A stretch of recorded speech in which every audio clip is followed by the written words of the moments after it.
You're watching Lion AR on FREAKEMTV. Freakem, baby. Freakem, baby. Freakem, baby.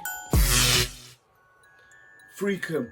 YouTube is FREAKEMTV. It's Lion AR. And right now we're talking about AJ v Ruiz 2, the rematch. It's happening.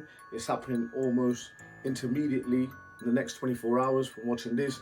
So really, by the time you're watching this, some people might be catching up. It's going to be over, and I've got Ruiz by TKO or KO. First round, second round, maybe round 6 or 7. Psychologically, he's always ahead. He makes out he's just laid back, but he's playing games. Like today, the weigh-in, he didn't take his t-shirt off, but you can see he's lost a little bit of the mass on the top of his chest, and he's not as heavy around the love handles, but he's weighed a stone heavier. Now, maybe he's put stuff in there, maybe it's converted to muscle, the bulk that he had, so he's a stone heavier. A lot of people are thinking that he's gone bigger, as in heavier, but that's not the case. He's actually maybe converted into muscle. So when he does take his top off, if he's a little bit more better than he looked last time, that's going to psychologically have that impact on AJ. Everyone knows AJ slimmed down, lost 10 pounds. That's the second lightest he's ever been since 2014, just under 17 stone. Now, the advantage of 3 stones, for saying when they were in the first fight, the advantage was only like maybe a stone, just under 2 stone. And now it's like over 3 stone. If he's moving just as fast as he is, and he's going to stand there and trade, that means his actual power is going to be more explosive. His speed's going to be more explosive. AJ is going to be fighting at the end of the jab. And if he can do that and keep him away like he did with Parker, then he's got a good chance. But psychologically, Parker never knocked him out the way Ruiz did. No one did. So that is going in, fighting your enemies at the same time in your head, psychologically as well as physically. And I think that's just a big task at this stage when he's not got the experience. People are comparing this to Lennox Lewis and Rahman fight, where Lennox got the overhand and he got taken out. But Lennox Lewis is a pugilistic fighter. He was well seasoned, he was experienced, he fought on a high level from young days. He was amongst a mix of like Riddick Bowe, Holyfield, Mike Tyson, these kind of cats. Not like the heavyweights nowadays. They were a lot more skillful, a lot more stronger. So you got to talk about Lennox Lewis. Lennox Lewis had that holding uppercut. We know AJ carries a good uppercut. We know he carries a good jab, but he's no way got the technical ability of Lennox Lewis.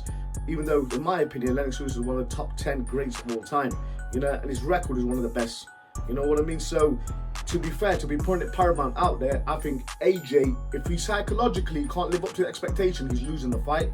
And we'll only know that by looking at the first round. In the first 30 seconds, it's really important that he lands that power shot to get control of the fight. If you don't do this and it's the other way around and Ruiz lands and just kind of catapults forward and jumps all over him, and he goes back to that place where he was 4 months ago, he's losing that fight in the first or second round. That's my opinion. He's making big, bold statements about, you know, people need to bow down to me, and it's coming across a little bit arrogant. I know he's trying to change up the game, like trying to be something like a bit of a fighter, but then you can't be making statements like that, you know. So if you're making them statements, you're losing them fans. And AJ Ruiz is gaining them fans because he's still humble. You know what I mean? So in my opinion, it's going to be a good fight. Way too much money involved. One's getting 85 million, one's getting $10 million. What's that about? But Ruiz needs to win, because if he wins tomorrow, he's in that triangle with Wilder, Fury. He's in some big paydays, and if he has rematches with these guys, 4 or 5 fights later, he's $150 million richer. So that's what he's got online. We know AJ's got this $1 billion contract with Eddie Hearn, but if he gets knocked out in the first 2 rounds, that stock value is just going to go freak. So it's FREAKEMTV. I hope I give you a good overview. Hopefully I will get it right. If I don't get it right, and there's a lot of AJ fans in there, I used to be an AJ fan myself, but to be fair, he's not what I thought he was. And when he's making statements like that, he's put me off. I like humble, and I know Ruiz Jr., we've got the same initials, AR. AR, if you see his cap, it says AR. All his merchandise is AR, so we're representing. On that note, look to the camera. If you ain't like or subscribe, get down there, start liking, commentating, you know. And at the end of the day, we're only here doing a job to kind of please the audience, my audience. Say to the TV, freakem, baby. Shut up.